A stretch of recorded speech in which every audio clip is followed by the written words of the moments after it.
भुशुंडी रामायण अनसुनी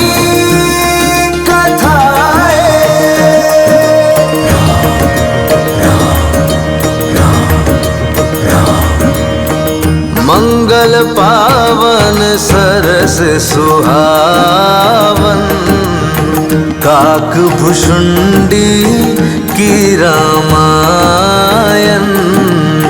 दुविधा शंका दोष मिटाती मर्यादा का पाठ पढ़ाती। राम रघुपति राम राघव राम राजा राम, राम रघुपति राम राघव राम राजा राम। जय श्री राम जय श्री राम जय श्री राम जय श्री राम जय श्री राम जय श्री राम जय श्री राम जय श्री राम। महारानी कैकेयी, रानी कौशल्या और राम, उन्हीं दोनों पर महाराज का ध्यान सदैव टिका रहता है। यदि आपको विश्वास नहीं है तो आप स्वयं अपनी आंखों से चलकर देखिए। राम लला को पाकर मेरा जीवन तो जैसे धन्य हो गया है। जब से आपने राम को जन्म दिया है तब से आप मेरी सबसे प्रिय महारानी बन गई हैं।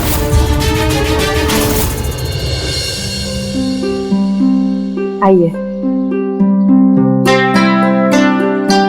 आप सब देख लीजिए।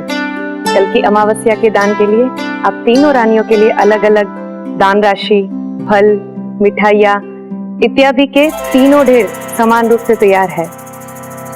नहीं, समान रूप से नहीं। मेरे तो दो पुत्र हैं, मुझे तो 2 अंश का दान करना होगा।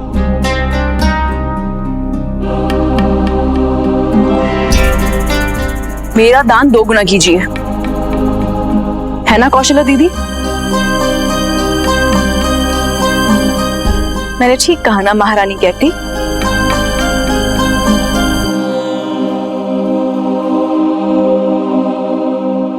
अवश्य सुमित्रा,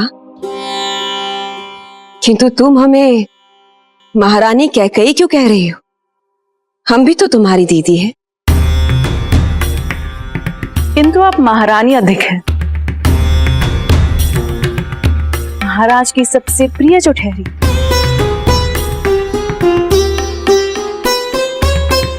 मैं तो बस नाम मात्र रानी रह गई हूं।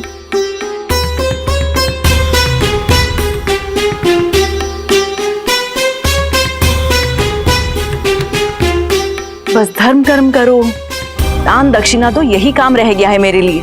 महाराज के पास तो मेरे लिए कभी समय रहता ही नहीं। आजकल हमें भी महाराज का शेष समय ही प्राप्त होता है सुमित्रा। वही समय जो कौशल्या दीदी के यहां से आने के बाद छूट जाता है।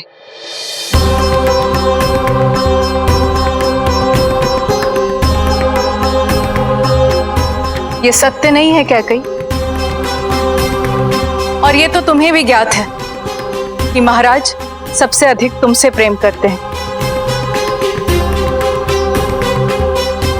यहाँ तक कि मेरा पुत्र राम भी मेरे पास कम और तुम्हारे पास अधिक समय व्यतीत करता है।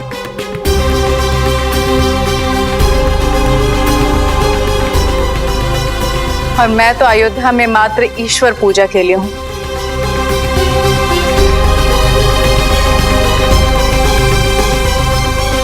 और महाराज को मोहित करना तो कोई तुमसे सीखे। ये सत्य नहीं है महारानी कौशल्या। हमने स्वयं महाराज को कहते सुना है कि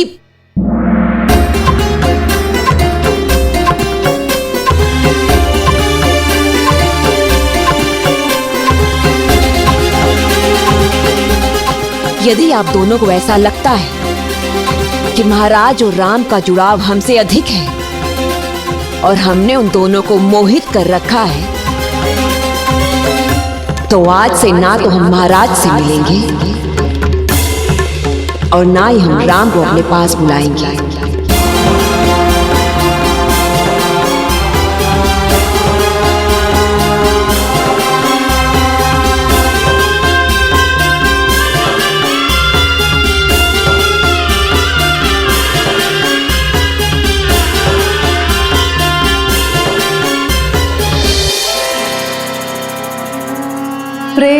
माया है, प्रेम छलिया है।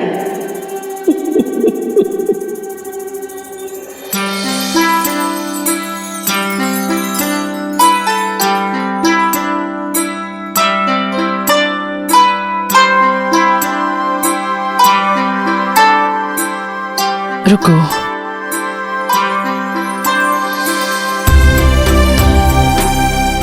ये लो माई, और हमारे राम लल्ला के लिए दीर्घायु होने की प्रार्थना करो। जुग जुग जियो लल्ला। हमारे भरत लल्ला के लिए भी प्रार्थना कीजिए। जुग जुग जियो लल्ला। ये लो, और ये भी लो। जी महारानी। मेरे 2 पुत्र हैं, लक्ष्मण और शत्रुघ्न, दोनों के लिए प्रार्थना करना। जी महारानी।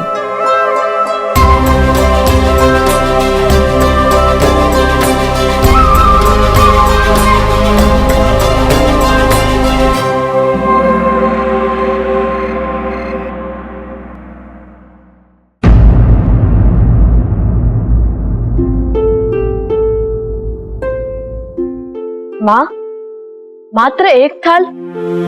हर दिन तो 4 थाल होते हैं। आप हम चारों भाइयों को एक साथ बिठाकर भोजन कराती हैं। राम पुत्र, तुम्हारी भाइयों की माताएं चाहती हैं कि वो अपने अपने कक्षों में भोजन करें, तो तुम भोजन आरंभ करो। ऐसा क्यों माँ? पहले मैंने कभी भी अकेले भोजन नहीं किया। राम लल्ला, आज से तुम्हें अकेले ही भोजन करना है।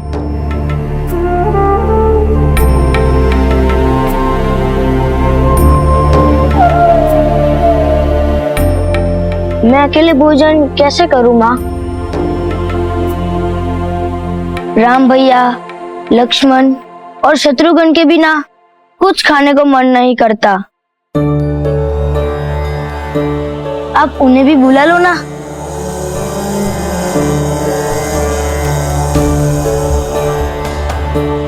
ये संभव नहीं है पुत्र, तुम भोजन करो।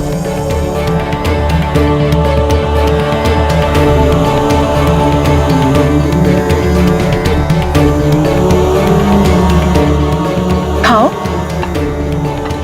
नहीं माँ, मैं राम भैया के बिना भोजन ग्रहण नहीं करूँगा। मैं नहीं खाऊंगा, मुझे तो भूख ही नहीं लगी है, और मुझे तो भूख बहुत तीव्र लगी है। किंतु मैं तो भरत भैया के बिना नहीं खाऊंगा, बोले मैं भूख से मर जाऊं। बस बहुत हो गया तुम दोनों का हट। ना ही यहाँ राम आएगा, ना ही भरत।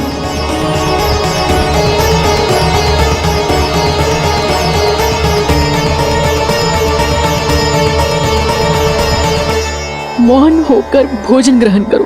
क्यों माँ? हम राम भैया और भरत भैया के साथ बैठकर भोजन ग्रहण क्यों नहीं कर सकते? क्योंकि ये आवश्यक नहीं है कि तुम चारों सदैव साथ रहो, साथ भोजन करो।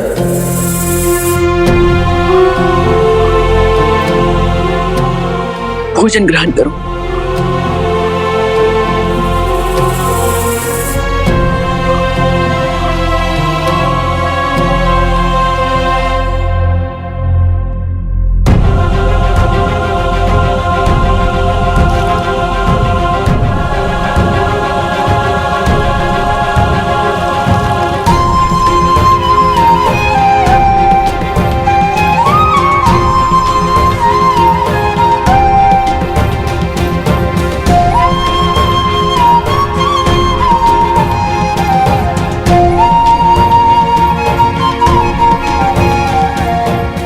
अब ऐसा क्या हो गया है कि हम सब अलग अलग भोजन कर रहे हैं?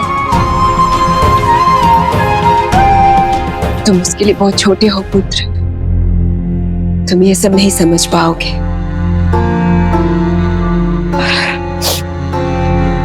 तुम देखो, हमने तुम्हारी रुचि का भोजन बनवाया है, खाकर बताओ स्वादिष्ट बना है कि नहीं। भोजन का स्वाद तो भाइयों के साथ ही आता है ना माँ।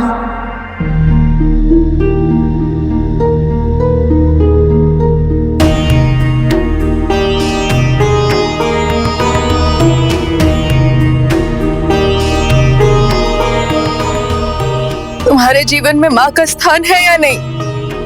यदि उनकी माताएं चाहती हैं कि वो अपने अपने कक्षों में भोजन करें तो ठीक है, तुम भी यहाँ अकेले बैठकर भोजन करो।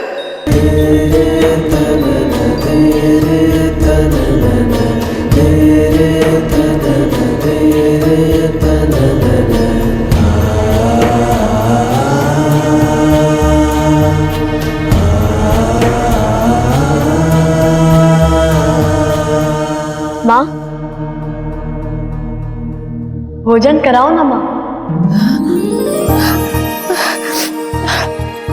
हाँ पुत्र।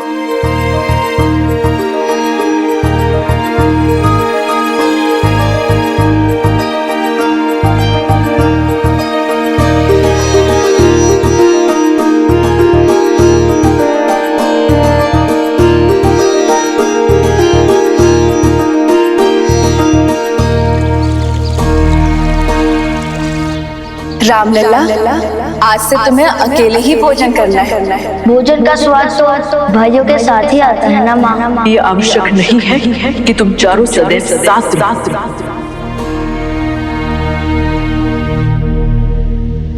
राम, वहाँ क्या देख रहे हो? उन पंछियों को माँ।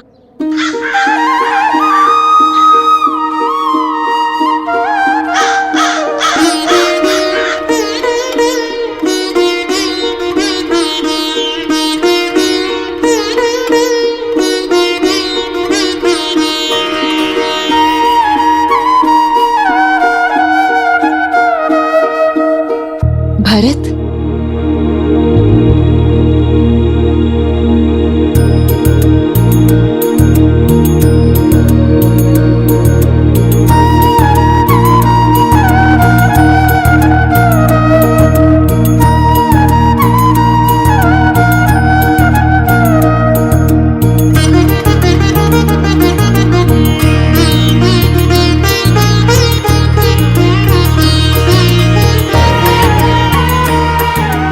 करो।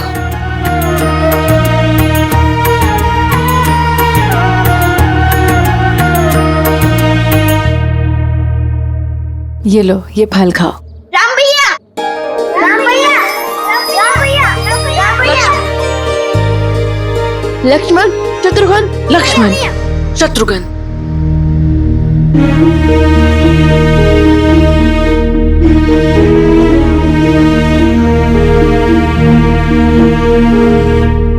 चलो यहाँ से। लक्ष्मण, शत्रुघ्न। राम भैया, राम भैया, राम भैया, राम भैया, राम भैया, राम भैया।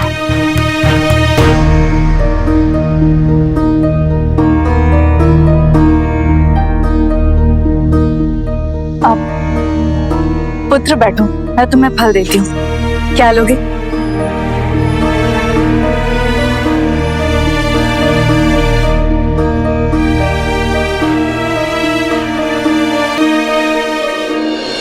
राम भैया, हमारे साथ माँ ऐसा क्यों कर रही है? वो हमें एक साथ क्यों मिलने नहीं दे रही है? ना जाने एकाएक क्या हुआ। हमारी माताओं के व्यवहार में परिवर्तन आ गया है। अब हम पहले की भांति न कभी एक साथ खेल पाएंगे और ना ही बात कर सकेंगे।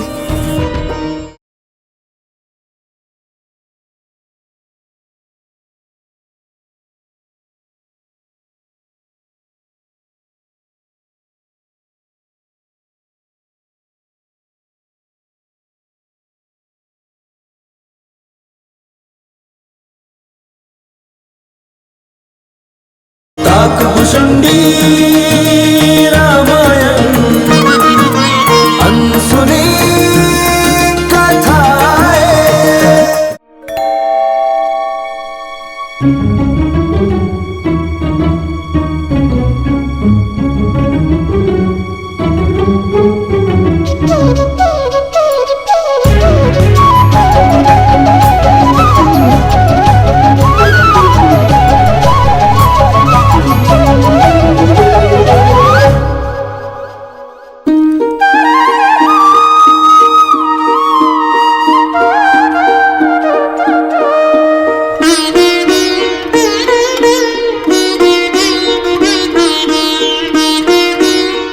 राम भैया, हमारे साथ माँ ऐसा क्यों कर रही है? वो हमें एक साथ क्यों मिलने नहीं दे रही है? भोजन भी साथ करने नहीं दे रही है। हाँ, हमारी माँ ने भी हमारे साथ ऐसा ही किया। वो कहती है कि हम सदैव साथ नहीं रहेंगे। ना जाने एकाएक क्या हुआ, हमारी माताओं के व्यवहार में परिवर्तन आ गया है। अब हम पहले की भांति ना कभी एक साथ खेल पाएंगे, ना ही भोजन कर सकेंगे और ना ही बात कर सकेंगे। राम भैया, अब कुछ बोलिए ना, हमारी माताएं ऐसा व्यवहार क्यों कर रही है? भरत, लक्ष्मण, शत्रुघ्न, रात्रि का अंधकार सदैव तो रहता ही नहीं है। पुनः प्रातः होगी, फिर उजियारा छाएगा। परंतु कभी भी अपनी माताओं पर संदेह नहीं करना चाहिए। वो जो करती है अपने पुत्रों के हित में सोचकर ही करती है।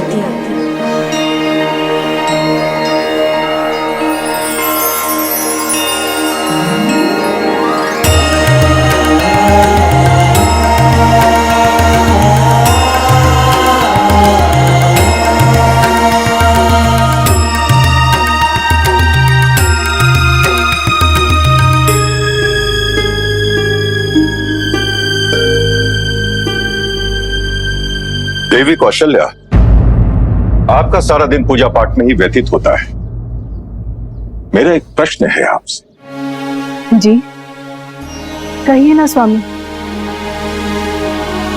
धर्म क्या सिखाता है? भक्ति और नित्य प्रार्थना का अंतिम उद्देश्य क्या है? धर्म हमें मर्यादा सिखाता है और अपने कर्तव्य का नैतिकता के साथ निर्वहन करें, वो भी बिना किसी राग द्वेष के।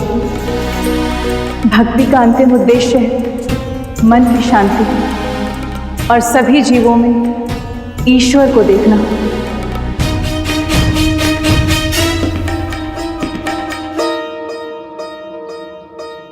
आप बताइए कैकेयी, जहां तक हम आपको जानते हैं, आप नीति, कला और शासन के विधान का बहुत अच्छा ज्ञान रखती हैं।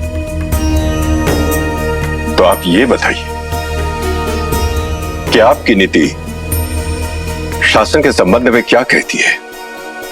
नीति हमें शासन के तरीकों में मार्गदर्शित करती है, न्याय के द्वार खोलती है। और कला हमारे जीवन को संपूर्ण बनाती है, हमारी आत्मा को शुद्ध कर हमारी कल्पना को साकार करने का माध्यम बनती है। पिछले कुछ दिनों से हम देख रहे हैं कि आप अपने पुत्रों में भेदभाव के बीज बो रही हैं। स्नेह के स्थान पर द्वेष के संस्कार दे रही हैं आप उन्हें।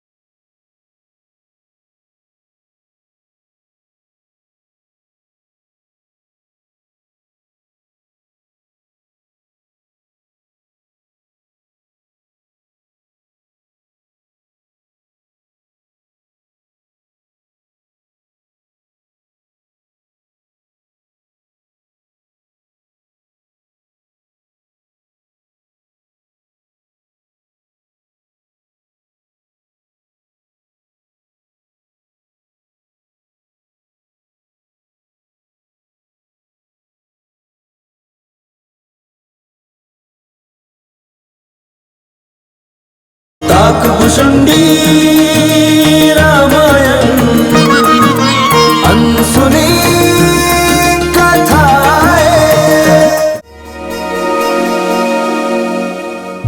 देवी सुमित्रा, आपके दयालु स्वभाव की चर्चा अयोध्या नगरी में होती रहती है। आप ये बताइए, दया और सेवा भाव हमें क्या सिखाता है? सेवा सहानुभूति का आधार है। हमें दूसरों की सहायता बिना लालच या आशा करने की सीख सेवा से मिलती है। और दया हमें सभी प्राणियों के दुख को समझना और उसे दूर करना सिखाती है। अर्थात आप तीनों को ही ऊंचे आदर्शों और महान सिद्धांतों का भली भांति ज्ञान है। मुझे लगता है कि आप तीनों को यह भी पता होगा कि माता पिता के आचरण का उनकी संतानों पर क्या प्रभाव पड़ता है।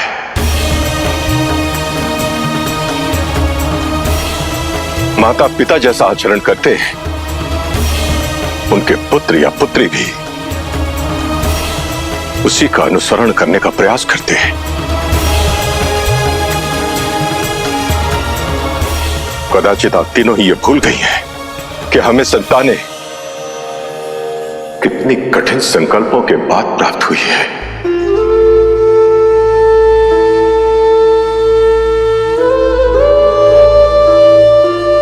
वर्षों की कठिन प्रार्थना के पश्चात ही ईश्वर ने प्रसन्न होकर हमें माता और पिता बनने का सौभाग्य प्रदान किया है। जो बीज हम आज बोते हैं, कल को वही बीज वृक्ष बनकर हमें छाव प्रदान करता है। किंतु पिछले कुछ दिनों से हम देख रहे हैं कि आप अपने पुत्रों में भेदभाव के बीज बो रही हैं। स्नेह के स्थान पर द्वेष के संस्कार दे रही हैं आप उन्हें। जिस उपवन में इतने सुंदर पुष्प खिले थे, जिनके रंग और सुगंध मन को मोह लिया करते थे, उन्हें कांटों से भर देंगे तो कल को वही कांटे स्वयं हमारे ही पांव में चुभेंगे।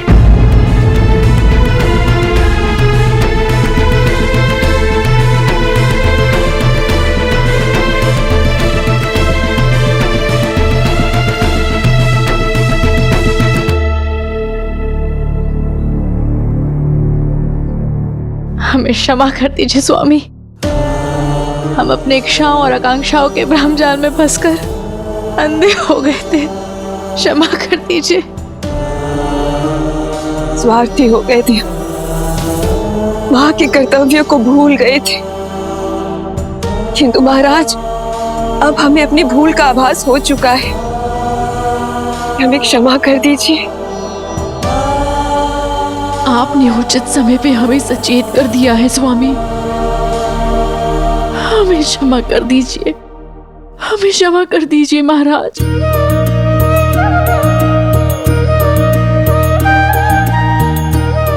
नहीं, नहीं।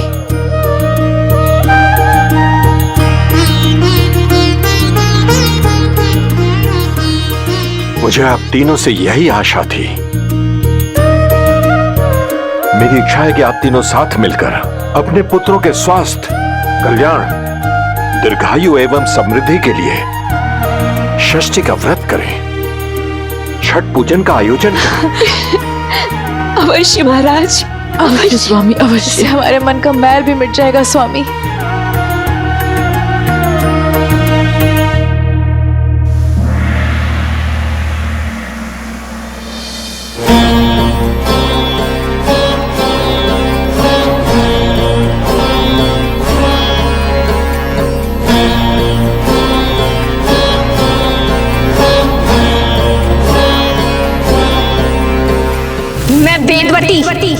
तुझे ये श्राप देती हूँ कि मैं स्वयं अगले जन्म में तेरी मृत्यु का कारण बनूंगी।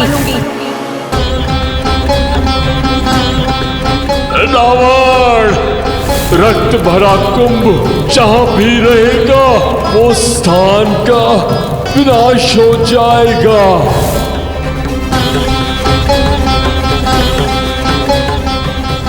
तेरी मृत्यु का कारण होगा ये कुंभ।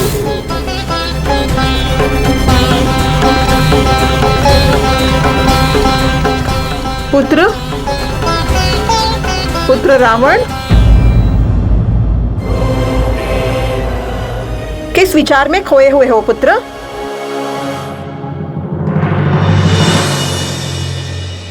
बस यूं ही बैठे अपनी जीवन यात्रा के बारे में सोच रहा था। अपने बीते कल के मनन पर समय व्यर्थ मत करो पुत्र। हमेशा अपना ध्यान वर्तमान पर लगाए रखे हुए अपना कल संवार लो।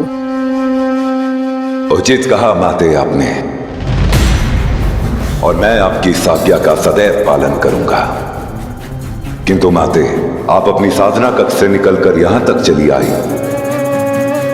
कोई विशेष कारण? हाँ पुत्र, जब तक वो रक्त कलश लंका में है तब तक मेरा हृदय शांत नहीं रह सकता।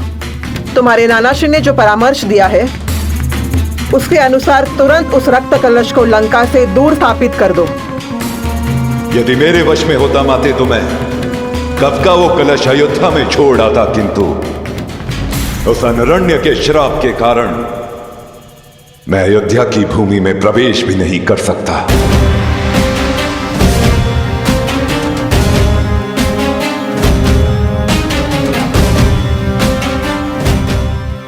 मिथिला नरेश,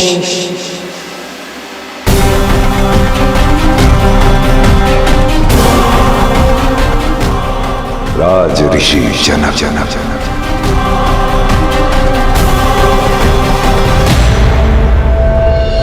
हाँ, बलि दशानन की जय, मिथिला नरेश जनक जी की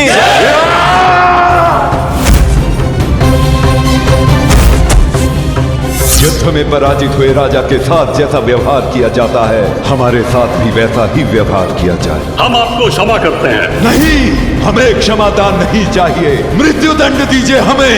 रावण!